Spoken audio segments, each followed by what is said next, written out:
Okay, so here's the deal on these. So if you don't know from watching the other videos or being here for the other stream, what we usually do is if it's something for limited, I at least say, this is going to be more of a limited card than constructed. We're trying to rate everything for standard constructed.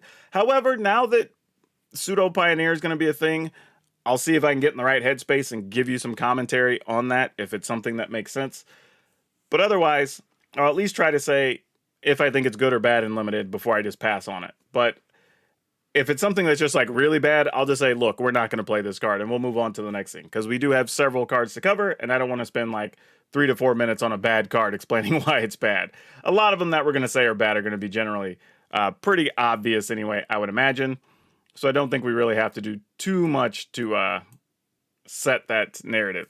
But anyway, looking at Attended Socialite, it's a colorless and a green for a 2/1 elf druid with Alliance. Whenever another creature enters the battlefield under your control, this gets +1/+1 till end of turn. You know, we've had versions of something like this before where a card has like, if X happens, get +1/+1 until end of turn. Generally, that's not that good unless you're playing it in a like prowess type deck. I don't think, like, with all the things you can do in green or green white or green red, like there's so many quality 2 mana things and 1 and 3 mana things that I just don't know if this has a home. You would have, like, I would have to be playing a super, and not to say it doesn't exist, but I would have to be playing a super aggressive alliance list to make me want to play this card. Now, if I was playing something that was hyper aggressive and like turn 3, I'm making a couple tokens and doing a thing, and then maybe turn 4, I'm pumping my team, or I don't know, maybe turn 4, I'm trying to play a Jet Meteor or something, then like maybe, and that could probably be where this lives. But outside of that particular use, I don't know if this is going to be a thing to get played. I will say though, this is an elf, and elves have been missing another quality like 2 and 3 mana card. And because it gets bigger, and you have some stuff like the War Leader that can actually make a creature or 2 tokens, or a token with another creature when it comes into play, that's like giving this +2 every turn. So that could be a thing. I'm not saying it is, but at least there's a couple of spots for it. So I'm not going to dog this one out too much, but just saying you got to have a particular deck for it, I think, to make it work. Oh boy, Bootlegger Stash. Oh, what do we want to say about this thing? I feel like no matter what you say about this card, somebody's going to blow you up, right? Like, if you're like, oh, this card's great, you can do all these things at whatever, somebody's going to be like, you're stupid, this card's just a dumb commander card or whatever. But then when you're like, oh, this card's great, well, I'll play it in commander and whatever, and there's going to be people going like, what commander deck wants this card, right? Like, I think everybody's got a very widespread of opinion on this particular card.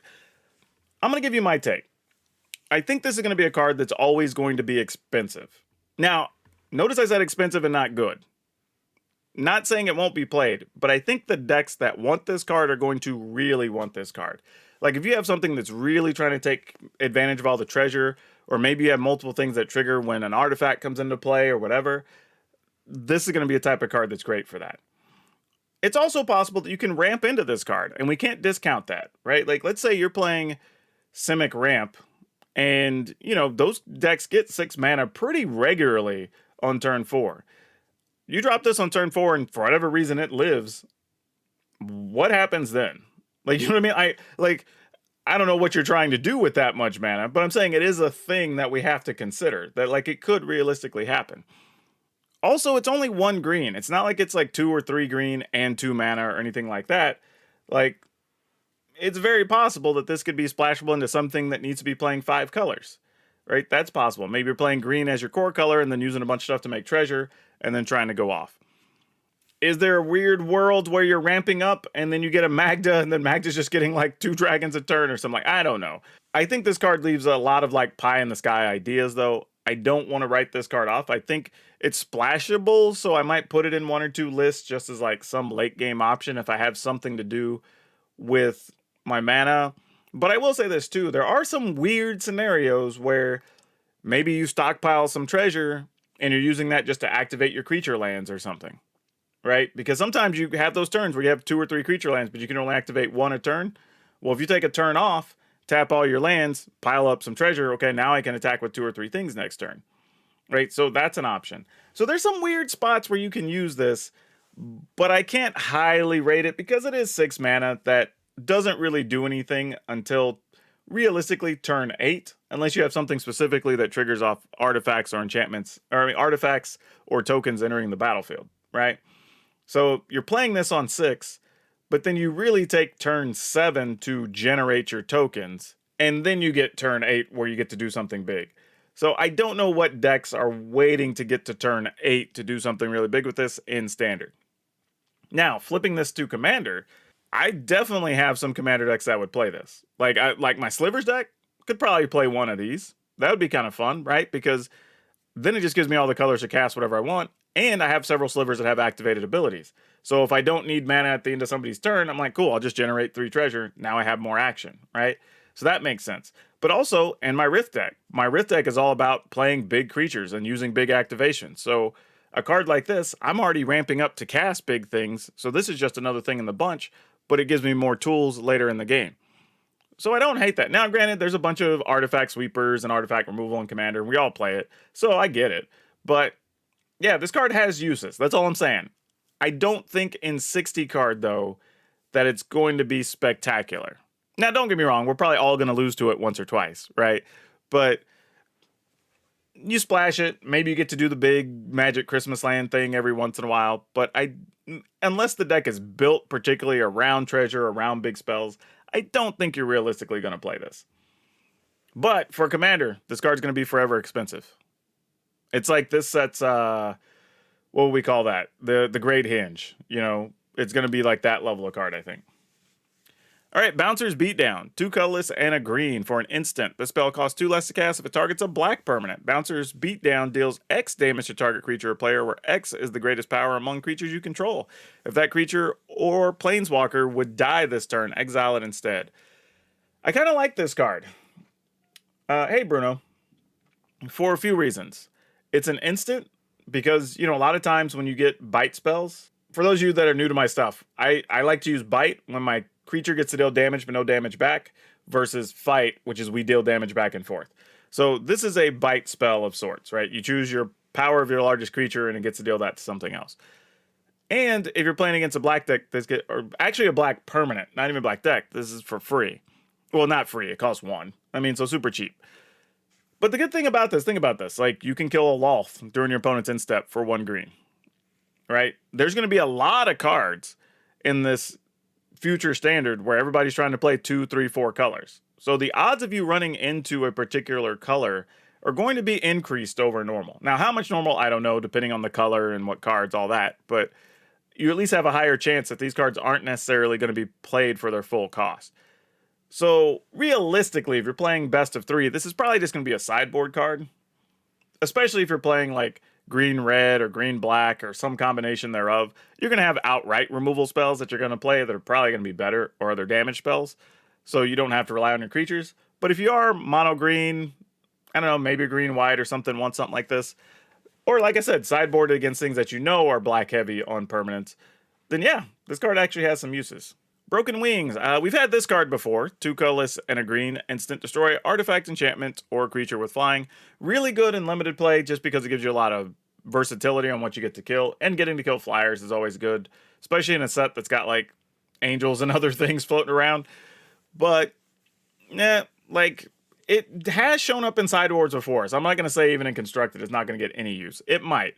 But I think in this set, both with there being so many multicolor things giving you a lot of options, this probably doesn't get played much in the Standard we're walking into. Cabaret Initiate. A green 1/2. You can pay 3 and it gains double strike till end of turn. A 1 mana 1/2 is fine. It is a citizen. I'll give it credit for that. It is a citizen. So if you are playing green-white, you could give this double strike if you need some 1 mana creature. I don't know if this is the 1 mana creature you want, but it's not awful. There's a couple of these initiates that are not great. This one's not bad. A 1/2 for 1, 3 to activate, not great. But if you have anything that's pumping your creatures, and then you can give it double strike, it's at least serviceable. I don't think it's going to be my first choice to go into a deck, but it's not bad.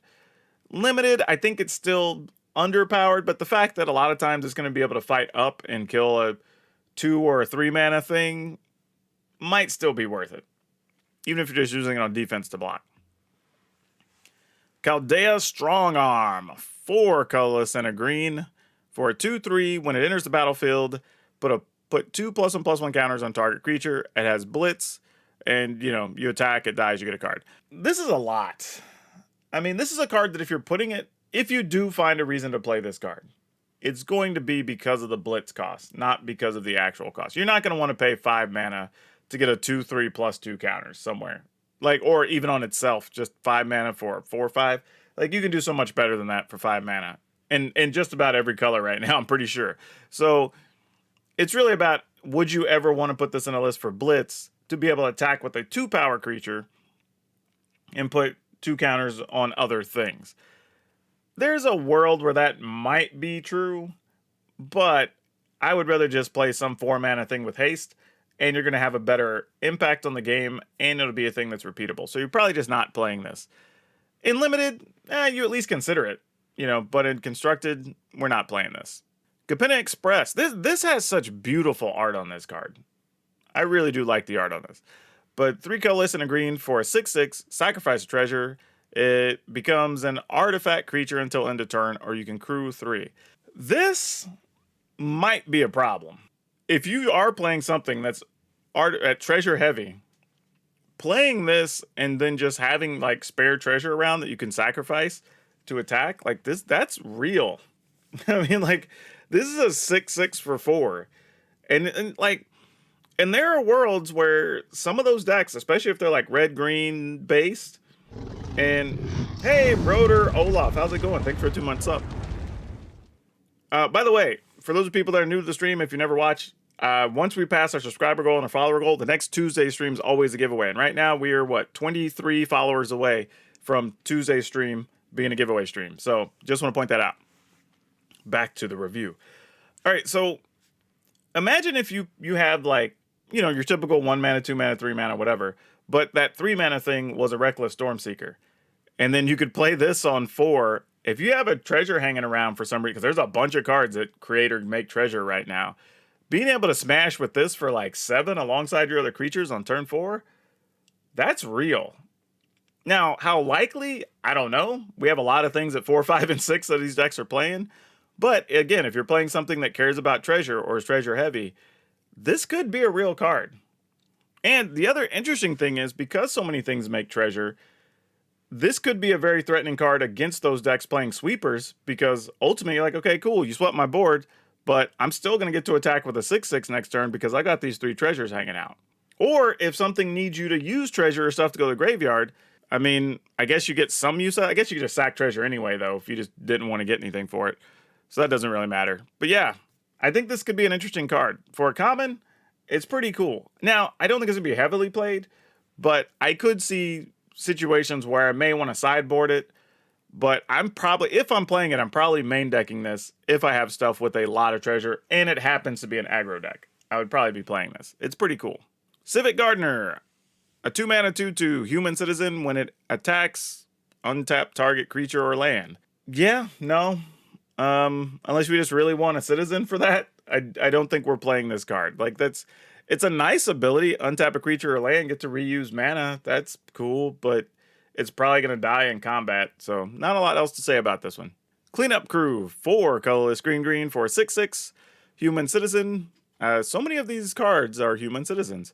When Cleanup Crew enters the battlefield, choose 1, destroy target artifact, destroy an enchantment, exile a card from graveyard. You gain 4 life.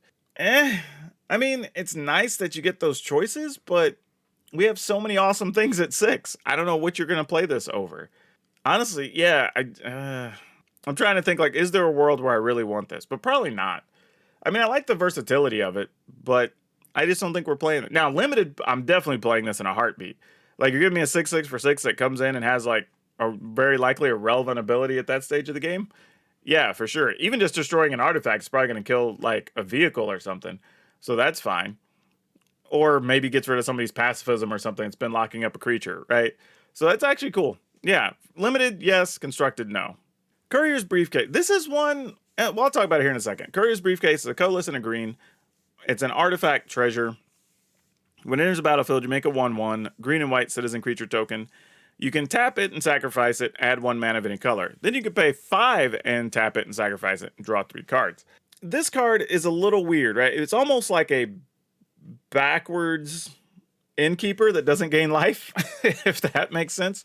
But I started thinking about it, right? If we're playing a deck that wants a lot of treasure or is ramping up or doing silly things, or maybe we're just playing a 5-color deck, right? Because there's probably some more, or there's probably some more we're playing at least a 4-color deck where green is one of the colors. And then you incidentally will be able to get the 5th color from the treasure you're making, right? Could this be just a late game draw 3 that also gives you a 1/1, right? 5 mana, or 7 mana effectively, gets you 3 cards and a 1/1 creature. Like, that's actually okay. It's not like stellar, but it's solid, especially if you need to block something late.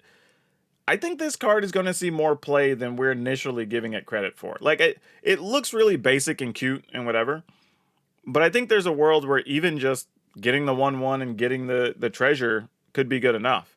And then it also opens up the door for some weird things too. Like if you're playing a citizen-based deck or you're playing some mono-green aggro deck, like this gives you a green thing that also ramps but gives you a creature.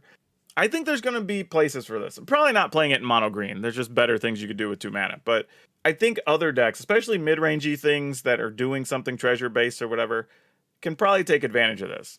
Elegant Entourage. 3 colorless and a green for a 4/4.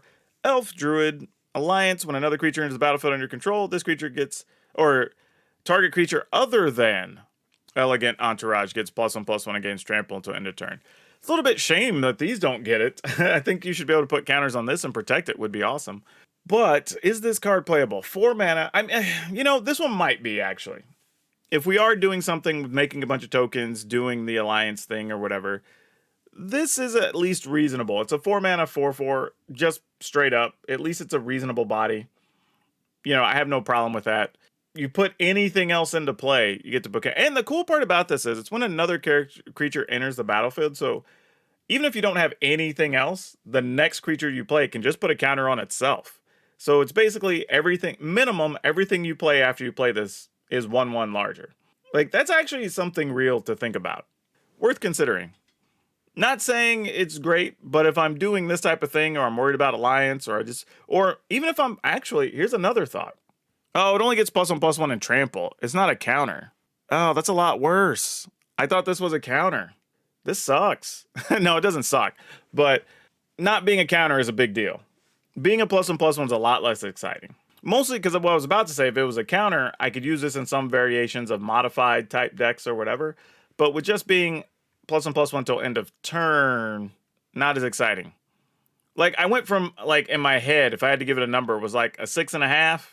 But now it's like a 4.5 to a 5. Like, serviceable if you're playing an alliance type deck, possibly. Doesn't go into a whole lot of other lists, I don't think. I mean, don't be wrong. +1/+1 and trample is actually nothing to turn your nose up at. But I think it's just barely not good enough. Evolving Door. 2 colorless and a green. Artifact. Pay 1, tap it, sacrifice a creature. Count the number of colors in the sacrifice creature, then search your library for a creature card that's exactly that many colors +1. Exile that card, then shuffle. You may cast the exiled card. Activate only as a sorcery. This is a very interesting card. It's weird because you can cast the card when it's exiled, right? So you don't get to put it in your hand, save it for later. It doesn't automatically come into play. So you do have to have some amount of mana open so you can cast whatever it is you're going to get. So that's kind of like the first thing. You also can only do this as a sorcery. Also another drawback. But what I will say about this card is that it's kind of a really versatile tutor. If you were able to play a deck that maybe you're only playing one thing that's 4 colors or 3 colors, but it's your 4th color in the deck, but you're only playing like 2 copies of it, right? But you like what it does for your deck. This could actually allow you to get to that card very easy. This is something, it's because it's not like, because all the other cards we see is always like cost however many more, right? Like you're getting rid of a 4, you can go get a 5. Like in this case, it's like, well, I'm done with this junky creature I played on turn 1 or 2. Let me go get this like 2 color whatever, right? Like that's a pretty big deal. Because it doesn't even matter if you're getting rid of like a 1 mana or 2 mana thing. You can go get a 2 color dragon or something if you want to, right? That's actually pretty significant. Now, again, using it as a sorcery and all that, and you have to have extra mana, that does limit some of your choices. But I think if you built around it, there are some things you could do with this. And I also like the idea that, we have a lot of things that are going to be generating tokens and other stuff, whatever. So is it possible to just generate a token and just say every turn I'm going to spend 1 mana plus whatever the cost of a card is that I want. You know, like that could be real too. Just like, I'm going to pay 1, I'm going to get rid of this token, and I'm going to go get some 2 mana thing. Or 2 color thing. Then you have to be 2 mana, right? That's a pretty big deal. I mean, that's what, and think about this. There's a lot of citizen tokens that are green-white. So you can be getting rid of 1 and go get some of these 3 mana cards out of this set, right? That's actually pretty big. Oh, it's funny. Bruno just said that after I said it in the chat. But like, that's pretty significant too. So there's a lot of options here with this card. Again, I don't know what I'm going to do with this card, but I know I'm going to do something with this card for sure. Fight Rigging. 2 colorless and a green. It's an enchantment, Hideaway 5. At the beginning of combat on your turn, put a +1/+1 counter on target creature you control. Then if you control a creature with 7 power or greater, you may play the exiled card without paying its cost. I like this card, but not because I feel like I'm ever going to get to anything with a 7 power plus. I like the fact that it just lets you get a free +1/+1. I mean, it's free. You know, you pay 3 mana for it, obviously. But I've played several versions of like modified decks over the last 3 weeks. And so often you're like, man, if I just had one more thing that could get 1 counter, because then it'll have trample. Or one more thing I could do 1 more damage with this like Raiju or whatever. Or pump up your Halana Nalena or whatever. You know, there's just different things. 3 mana, like, I don't think I would play a lot of this, right? I think if I'm playing one of those types of decks, I'm probably playing like 2 copies. But think about how often just getting that +1/+1 from a Ranger class has been in some of these decks. And now you're just getting that for free. You just pay 3, and boom, next turn you're getting a 1/1, getting a 1/1, getting a 1/1. And then maybe if for some reason the board gets locked up or you put your counters on your biggest thing, you get some card for free. I don't know what some card would be, but it's a thing. Though what's funny is there are situations where you could like pump up a Lair of the Hydra, put the +1/+1 on it, and then just get whatever's under the Hideaway for free. So like that's a thing that could happen. I don't know how often you would, but it's a thing. Also, here's a weird interaction I just thought about. Like if you had a haste creature under this with Hideaway, and then you get to the beginning of combat, let's say you do, like, you're, I don't know, board swept and all you have left is this and some lands, and one of them happens to be a Lair of the Hydra. Contrived situation. But for the example, you make a 6/6 Hydra or bigger, you start a combat, put the counter on your Hydra, you get to cast whatever's under that, and then get to, if it's a haste creature, that's even more awesome. Just get to attack with it right then. So then you get to attack with that and the Hydra. That could be kind of sweet. Not saying that'll ever happen, but it is one of those weird situations that it could. That's true. This is harder to kill than a Luminarch Aspirant. So yeah, it's just interesting. It's an interesting card. Again, I don't know how likely it is that you're going to get to 7 and get the Hideaway thing outside of some weird trick like that with Lair of the Hydra. It seems like a useful card. For the family. 1 green, instant, target creature gets +2/+2 until end of turn. If you control 4 or more creatures, that creature gets +4/+4 until end of turn instead. This is a card that, like, I want to hate, and I'm going to play it. I'm just letting y'all know, like, I hate cards that read like this, but I'm going to play it, and I'll guarantee you it's going to win some games. Because we all know, how many times have you, like, your opponent's attacking with, like, 4 or 5 things, and you have to block a certain way and let, like, the 2 1/1s through or something, and then they're going to be like, cool, take an extra 8. You know what I mean? Like, what do you even do with that? You're like, all right, I guess I take 10. I guess I'm dead, right? That's going to happen to us. Like, just letting y'all know, this card is going to pop up. You're going to forget this card exists because a bunch of people are not going to like it or play it. And then you're going to get blasted for a pile of damage and it's going to suck. Also, another interesting thing about this card, it's actually a useful defense against early meat hook massacres. Sounds ridiculous, right? But like, even if you don't get the +4, imagine you just have like 3 creatures and you're like, cool, they're like 1/1 or 1 to 3 toughness or whatever, right? You're attacking, your opponent's like, cool, turn 4, turn 5, they're like, I'm gonna give stuff -3/-3. And you're like, sweet, I'm gonna save 2 dudes. Like, what does your opponent do then? Like, you save a team, you save a creature for 1 mana, 4/4, right? Or 3, even just the 2/2 is gonna save them. I think this is a card that reads really awkward and you're like, it's never gonna happen. But I think it's going to happen way more than we think. Freelance Muscle, 4 colorless and a green, 4/4, Rhino Warrior. When it attacks or blocks, it gets +X/+X till end of turn, where X is the greatest power among. Power or toughness among other creatures you control. Nah. I think we're like once you're at 5 mana, like you have to be exceptional. We have too many quality dragons. We've got planeswalkers. We even have new creatures in this set that you can't. Like at 4/5/6, you got to be bringing it. And this, unfortunately, is a 5 mana 4/4 that it's cool when it gets to attack. I mean, it's gonna be like it's gonna be huge. You know, like I mean, it'll be an 8/8, which that's real. I mean, if I have stuff that gives it trample or something, I guess maybe that feels better. But paying 5 mana for it, I don't know if that's where we want to be. When you can just have like a dragon that's hard for your opponent to block, or a planeswalker that's going to make tokens or whatever. You know, it's cool. I agree. If it had trample, I'd be into it, but nah. But I will say this, limited play, I'm absolutely playing this card. Like getting to attack every turn for an 8/8 in that format on the ground, love it. Gala Greeters. Green and a colorless elf druid alliance. When another creature enters the battlefield under your control, choose one that hasn't been chosen this turn. Put a +1/+1 on this card. Create a tapped treasure or gain 2 life. I don't know how I want to feel about this card. Again, I think this is that like, does this go in an elf deck? Because again, elves have been looking for a couple of quality cards. This gets bigger every turn, assuming you're drawing elves. Again, if you have the Elvish War Leader or whatever, you get to choose 2 of these every turn. Probably treasure and a +1/+1 most likely. It's interesting. Also, the weird thing about this card, side note, doesn't have anything to do with playability, but every region is going to get a different one of these as a box topper, I believe, is what if I remember reading.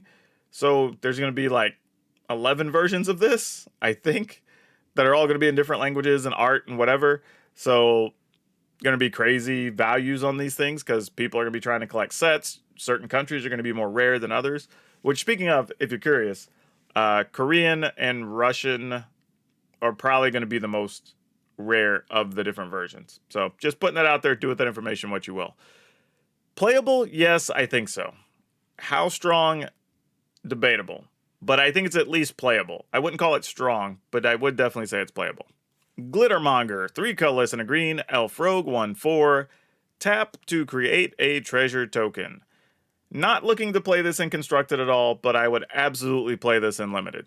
Just having a 1/4 that gets you an extra mana every turn is pretty sweet.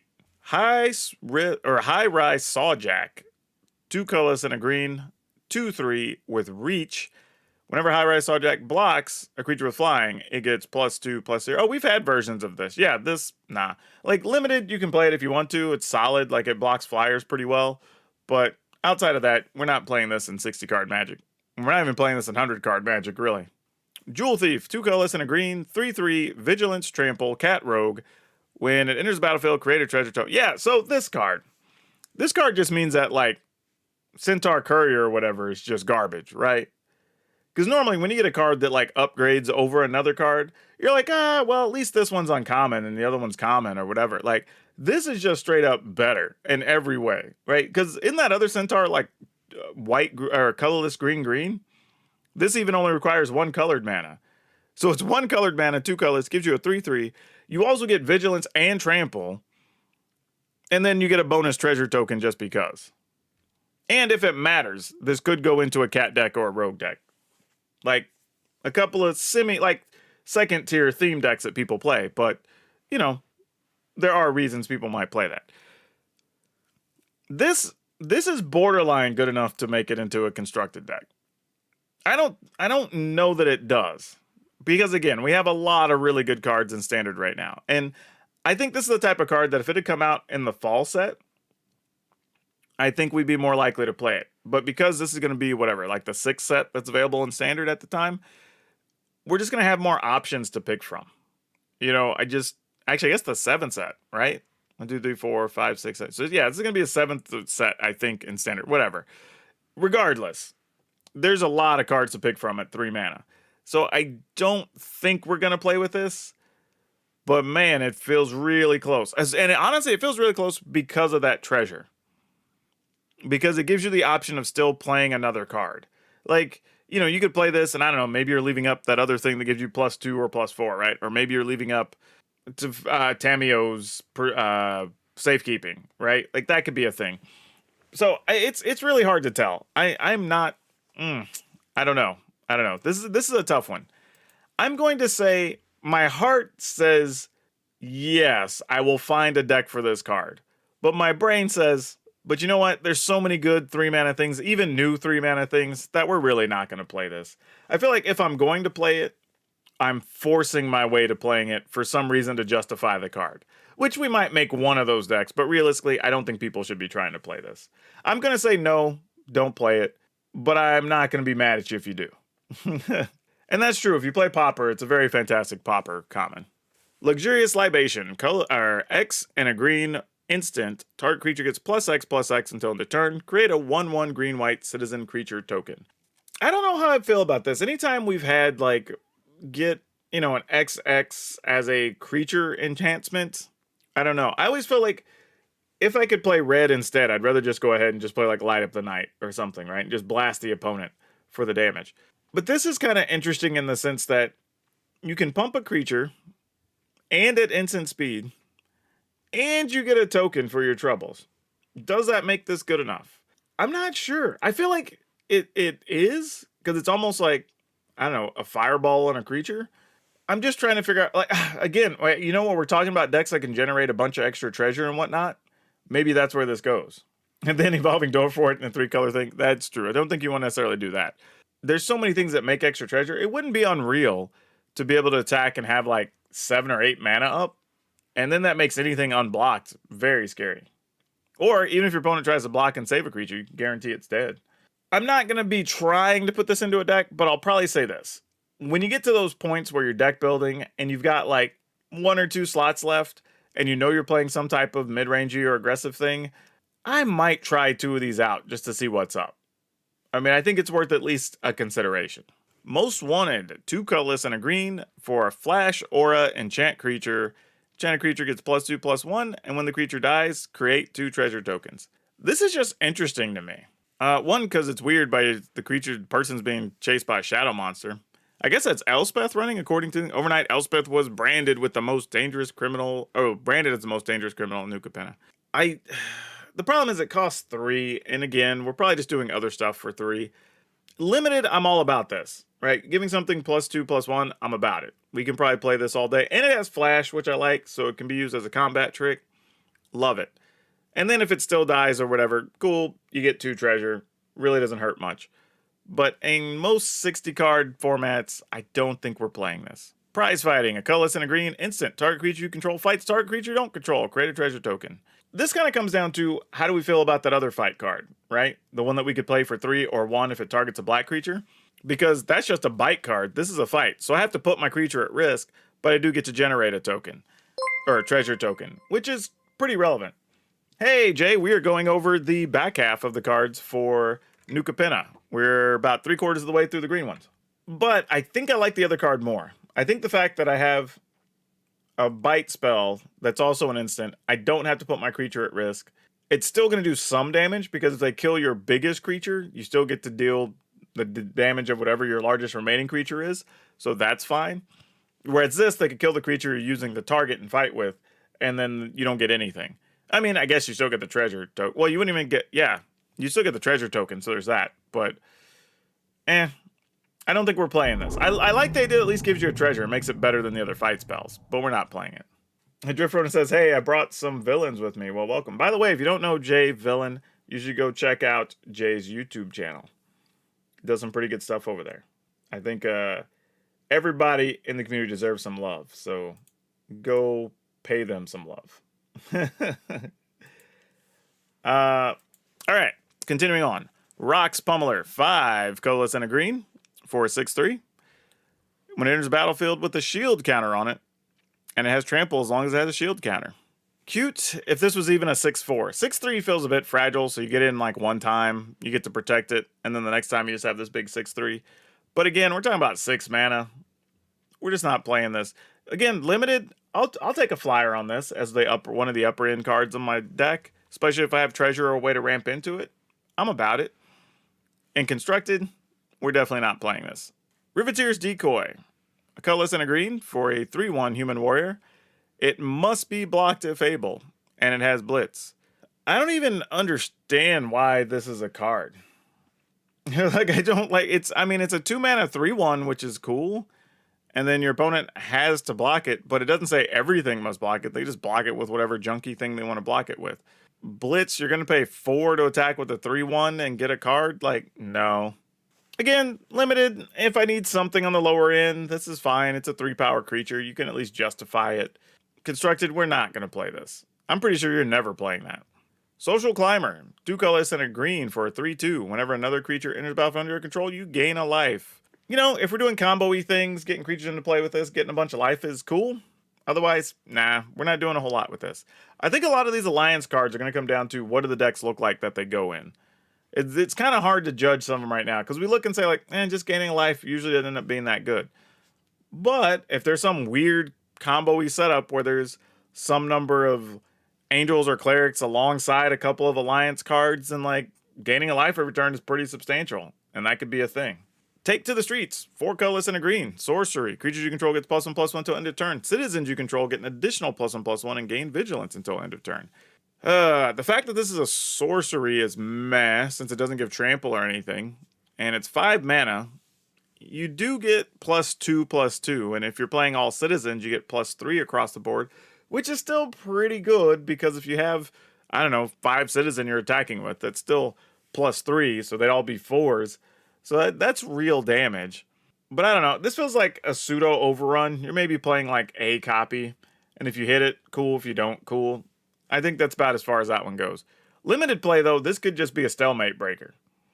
You know, if you've got 6 or 8 creatures lined up, your opponent's got 6 or 8 lined up, neither of you's wanting to attack, like, you're like, okay, all my stuff's like +2/+2, and some of them, I guess, are +1/+1, and on top of that, and just see if you can get it done. And remember, there's a lot of humans in this, or just cards in this set that are some type of citizen that aren't 1/1 tokens. Like they're 2/2s and 3/1s or whatever. So an additional +3 on something that big is pretty significant. Titan of Industry, 4 green for 7/7 elemental, reach and trample.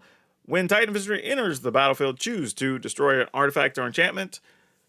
Target player gains 5 life. Create a 4/4 Rhino. Put a shield counter on a creature you control. This is actually really scary. If we can ramp into this, I mean, because I think about this, right? I've played things like Coma or whatever, right? Sometimes we're reanimating it, sometimes we're just hard ramping into it. But then the question becomes, how much better is this than Coma? The answer might be significantly, because it enters a play and you get at least 2 things off of it, right? And you're going to get either, most likely, I would think, destroy artifact or enchantment and get a 4/4.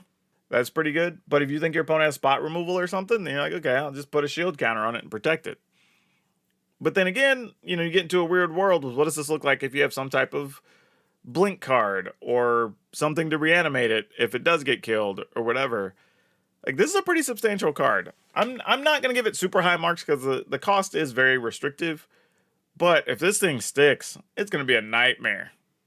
I mean, minimum, it's going to be 7 mana for 11/11, basically. You know, a 7/7 and a 4/4. That's pretty strong. That's pretty strong. Oh, Jay says, thanks for the news today. You are very welcome. That was a lot to put out today. There was so much news today. I also appreciate everybody who watched those videos, because I literally looked at my phone in the morning, saw that they made multiple announcements. I read through them, hopped up, got myself ready, threw on a shirt, got in front of a camera, and immediately recorded and edited and started getting stuff out for y'all. Like, I didn't even shower, eat, whatever until after like 1 p.m. I think. Like, true story. Right, so thank y'all for watching the content and appreciating what I'm doing to put out there, because this week has been mad. We put out like 3 videos a day for all week. It's been crazy. So thank y'all for putting up with it. Topiary Stomper. Colorless, green, 4/4, plant dinosaur with vigilance. When it enters the battlefield, search your library for a basic land card, put it on the battlefield and shuffle. Topiary Stomper can't attack or block unless you control 7 or more lands. You know, I'm so torn on this card. Very torn on this card. Because ramping for 3 is normal. It's not odd in any way. But you get a 4/4 that you can't do anything with, but you at least still got more than just searching for the land. So it's already an upgrade over a bunch of cards that would normally be in that slot. Then we have to start asking ourselves, what are we going to do with this card, right? Are we maybe like turn 2 playing a vehicle? And then turn 3 ramping and using this to crew the vehicle potentially, so we still have a blocker or attacker as needed. That could be a thing. And when we get to 7 mana, is having a 4/4, it's fine. Like, it's better. The thing is, it's better than not having anything, right? Like, if we just paid 3, well, even then, I guess the best ramp spell we can compare it to at 3 would probably be like Field of Ruin. Or not Field of Ruin, Field Trip. Field of Ruin destroys the land. So, like, Field Trip lets you go search for land, but you also get to learn, right? So you kind of replace itself with another card you might need. You know, I'm not going to turn my nose up at it, but, like, I think this is going to get played. Like, if you're thinking about playing Simic Ramp, right, this could be a good recovery card for Ramp. Like, let's say you turn 1, whatever, turn 2, some Ramp creature, because there's a bunch of options. Then we turn 3 this thing. Turn 4 could be a 5 mana thing, potentially. Or even the 3/4 that searches for a forest or an island, like you put that into play. Like, maybe that's a thing. I don't know, you can have a pretty substantial board. It's just a matter of, like, how likely are we to get to 7 lands? I think that's the real catch. Because if we don't, we'd probably rather have that spell we could have got from the learn effect on Field Trip, right? But I don't hate this. I don't hate it. That's true. It is a basic land instead of a forest. That is totally relevant. Ashaya sold wild, everyone is land. That's fair. You could Ashaya on the next turn, potentially. So that's a real thing we could try. I wouldn't be opposed to that. And then you now have a 4/4 alongside Ashaya that's going to be at least probably like a 6/6. So, like, fair. You know, that's viable. So I think there are some things we could do with this. How dominant those things are, I don't know. That remains to be seen. But it's at least a very interesting card, right? Because it reads like it, like, the funny thing about this card is it reads like it does something, but also you can convince yourself it does nothing. Like, you know what I mean? Like, that's such a weird space. But it's like, you're like, oh no, I go get a land and then I have this 4/4 or whatever. But then you can also convince yourself, like, I get a land, but yeah, do I ever get the 4/4? Like, you know what I mean? So it's very weird. It's in a very awkward space, but I dig it. So I'll promise y'all this. I'm at least going to try to build a deck with this to play with in the early access event. I'll at least do that. Venom Connoisseur. A colorless and a green for a 2/2 alliance. When another creature is battlefield under your control, Venom Connoisseur gains Death Touch until end of turn. If it's the second time the ability has resolved this turn, all your creatures gain Death Touch until end of turn. This could be very good in an alliance deck. Like, when you get to where, like, your opponent doesn't even want to block your tokens, because you're like, all right, I made 2 creatures, I'm attacking. Like, at some point, they're going to have, like, you're not going to want to, like, take 4 or 5. Okay, now I'm taking 7 or whatever. Like, this could be super annoying for your opponent to deal with. So, yeah, if I'm playing an alliance-based deck, this is probably getting some level of play. Also, interestingly, if you have something that makes tokens at instant speed, especially we have some spells that make 2 tokens or whatever, this could give you Death Touch blocking with your 1/1s and really devastate the opponent. So I'm gonna give this one a tentative nod to, if I'm building an alliance-based deck, this will at least make the cut for a couple copies. Vivian on the Hunt. Colorless green for legendary planeswalker Vivian. +2, you may sacrifice a creature. If you do, search your library for a creature with a mana value equal to 1 plus the sacrifice creature's mana value. Put it onto the battlefield, then shuffle. +1, mill 5 cards, then put any number of creature cards milled this way into your hand.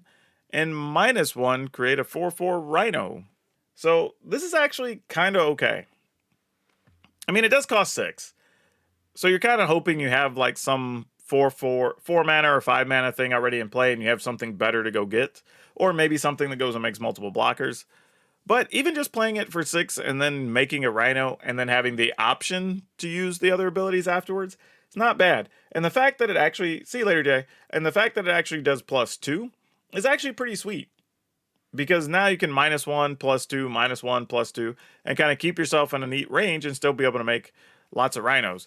So I don't hate that. The mill portion, I guess if I'm playing some type of self-mill deck, that could be somewhat useful. But I'm not really. I think this is really about the first and the third ability on this one. But I think she's actually pretty solid. And 6 mana to just have, like, a birthing pod on a stick is kind of cool. You know, like, it's a no-cost birthing pod, effectively, once it's down. So I'm kind of into it. This card can be all right. And again, I don't, because it costs 6, I don't think you can go nuts on this. This is like play 2 copies of it, hope you hit it, go nuts, you know? Voice of the Vermin, a 3 colorless and a green for a 2/2 human citizen. Voice of the Vermin enters the battlefield with a shield counter on it. When Voice of the Vermin attacks, target creature you control has base power and toughness 4/4 till end of turn. This is a nice ability, but man, it is 4 mana for a 2/2. I don't care if it comes with a shield counter on it. Like in limited, maybe I can find some uses for this, but in constructed, we just can't do it. We can't do it. I want to do it, but we just can't do it. Warm welcome, 2 colorless and a green, instant. Look at the top 5 cards of your library. You may reveal a creature from among them and put it in your hand. Put the rest on the bottom of your library in random order. Create a 1/1 green-white citizen creature token. Generally, I would say we don't play these types of cards. Like we play like the Commune with Nature and that type of thing because we can play it on turn 1 or 2, go find stuff that sets up later plays, and that's actually really nice. But one thing I will say about this is it's an instant. I think normally when we get these types of cards, they are sorceries. But the fact that this is an instant and can make a 1/1, I'm not saying we play it. I still think we don't play it. But I can at least see some justifications as to why you could with this. Whether that be for a supplies blocker, maybe you want a creature that comes into play, so you trigger 2 or 3 alliance things on defense. You know, go digging for a particular card. Like, it's viable. Like, because I'll say this, if I'm playing the alliance-based deck, I probably want as many cards that have the added effect of make a token, or, you know, some way get a second creature into play. And this does fit the bill and get you the card, doesn't get you the card you want, but get you closer to getting the card you want in most cases. So, yeah. There's at least a deck I know where this is played, but that might be the only deck. So take that for what you will. Workshop War Chief. 3 colorless, green, 5/3, warrior, rhino, trample. When Workshop War Chief enters the battlefield, gain 3 life. When it dies, create a 4/4 green rhino warrior creature token, and it has blitz of 6. My problem here is that the blitz is 6. Like, if it was just 5 for the blitz and 5 for the cost, I think I would like it a little bit more. But 6 for the blitz, you get to attack with the 5 power attacking, trampling thing, which is kind of cool. And it dies, you're going to get a 4/4, you're going to get a thing like that. This is another one where I like all the words on this card. But I have to ask myself, like, can I justify playing this at 5 mana over other stuff? The answer might just be yes, right? Because if we're going to be living in a world full of a billion board sweepers, meat hook massacres, doomscars, whatever, having this die and get a 4/4 afterward is kind of sweet. And then if it lives, you're attacking with a 5 power trampler. And again, if something kills it, whatever, I get a 4/4, right? That's not the worst thing in the world. And I do like haste creatures. And the fact that, like, say your opponent does sweep the board, you could be like, all right, cool, take 5. I'm going to get a 4/4 anyway. And I get a card because this died, right? So that's something. So I'm into this. I'm not going to give it super high marks. I think we could justify playing like 2 of this in a deck list. Even if it's just like mono green aggro or something.